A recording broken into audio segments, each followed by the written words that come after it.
but Ozzy's back. Love that he is back. Ozzy, I was just thinking, you've been you go away for a few months, explore the world, got lots of reports for us, and I'll get to that in a second. But I was just thinking, 2 weeks from today, you're back at the Land Rush conference. I mean, you don't take a break, do you? Both feet. Yeah, you're there with both feet. 2 weeks Saturday. Well, people say after 3 months you ought to do some work.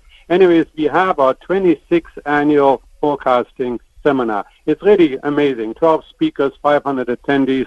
We'll be at the Pinnacle Harbourfront Hotel. You can look us up at landrushcanada.com for tickets. But Mike, we've had an amazing track record. If you've done nothing else but just attend for 25 years and listen to some of the recommendations and acted on them, you would have done extremely well. But I'm looking at last year. Sorry to interrupt you, but last year I made notes.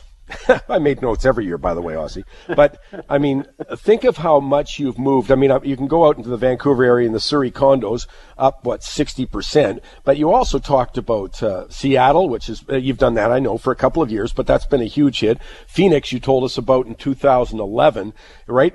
Sort of as the subprime mortgage crisis was taking a beating there. You got into Phoenix, but last year I looked at Coquitlam, Surrey, some of the Burnaby stuff you said. Yeah, it's really had a great track record. I mean, you've got, I know, a lot of speakers, tons of people attend, but I want to pat you on the back for that, because in this business, that's the name of the game. Yeah, and it's a confusing world. We've had huge inflation. What's going to happen? What's QE? What's QT? All of those kind of stuff to make us make intelligent decisions. And the same speaker in 2016 that told us to go into Surrey, and the building that he recommended us is the builder Sharan City. That building is up 50%, and he's going to be speaking again. So it's going to be exciting. Can't miss it if you're interested in real estate. Yeah, great stuff. That's April 7th, so you're talking a couple of weeks still, but just go to landrushcanada.com, landrushcanada.com. I said, Ozzy, a moment ago, and I don't want to take too long, but I said a moment ago that you've been traveling around, but I remember you telling me a story going back a bit where when you did that when you were younger too, and that you lived in Sydney, I think it was, and I've been, Sydney about 2 years ago, and I was watching their kind of real estate market look very much like Vancouver, at least Toronto did for a year or two until Kathleen Wynne decided to crush the industry. But you lived in Sydney a while ago, and I was going to ask you about that because you had to live somewhere when you were there. Yeah, we lived in which was actually a fairly old house in a place called King's Cross, and that was honored as astounding £19,000. Actually, that actually got me thinking about real estate when I was very, very young. Well, that same street, that same property, or right next door to it because it's gone, and it's now a sort of what I would call a very small 1,100 square foot townhouse, is now just under $2 million. And that's the thing on travel. When you and I talked in 2014 about London, when we were there, and we were the negative news about London, and yet London was soaring, and Ireland was soaring, and last year we were in Russia, and in Russia the prices are going up in Finland. And hey, in Sydney, in East Melbourne, since the last 10 years, it went from 1.6 million to 4.1 million. In Tuvok, from 2.1 to 4.8. I mean, it isn't just Vancouver. The world in its major cities is aflame from Hobart, Tasmania to all throughout New Zealand. And that's what I got to understand. We have a crazy world out there, not limited just to Vancouver. And again, does everyone talk the same way they do in Canada, especially out in the West Coast, about foreign buyers? No question about it. In fact, the debate on what kind of taxation should in, like Hong Kong, had for years a taxation that if you bought a property as an expat, like a foreigner, you would have a tax. If you sold the next year, you had a 50% tax. The year after that, 40%, and so on. And it's only after you kept it for 6 years, then you weren't having any tax. That would be, by the way, a true speculation tax, because after 6 years, the idea is you're no longer speculating.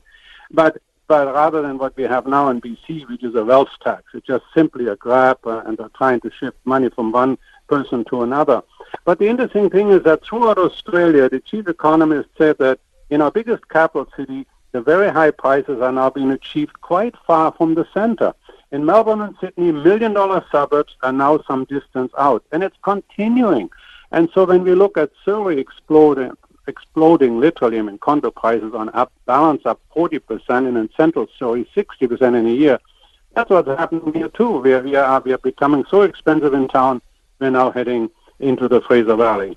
You know, it's one of the simplest things, I think, in real estate, or straightforward concepts, is that I always thought if you drop a stone and you watch the ripples, that's kind of like what it is. So you drop the stone in downtown Vancouver or Vancouver proper, it was bound to then spread out to the suburbs. And then the really fun part is how far do it go? Because it's certainly, I think, a lot of this is why I think, again, that speculation tax misses the point in some ways, a lot of ways, actually, the one they've applied here in British Columbia. But you know, there's a ton of people in Vancouver. We're always going to go to Victoria, Nanaimo, Kelowna, Penticton. It was going to spread out, as you've just described, happen again when you look at Melbourne, you look at Sydney, you look at the suburbs and how far that spreads out.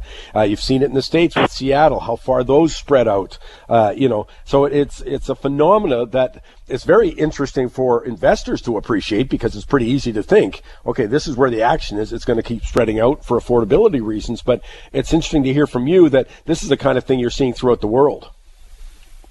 Well, that's the key, Mike. I mean, you go to a place like Hobart, Tasmania, you think in your mind small island somewhere. Well, the median home price now is $825,000. A medium condo is $536,000. The average price much higher than that. New Zealand is up between 7 and 18%. And so you look at some of these and you say, my goodness, what's happening? And that brings it back to what I always maintain, is that we live in the world's most unreported inflation of all time. That is inflation in hard assets, which you've been arguing for the last 10 or 15 years, is that, you know, you've got to save yourself. You have to be in hard assets.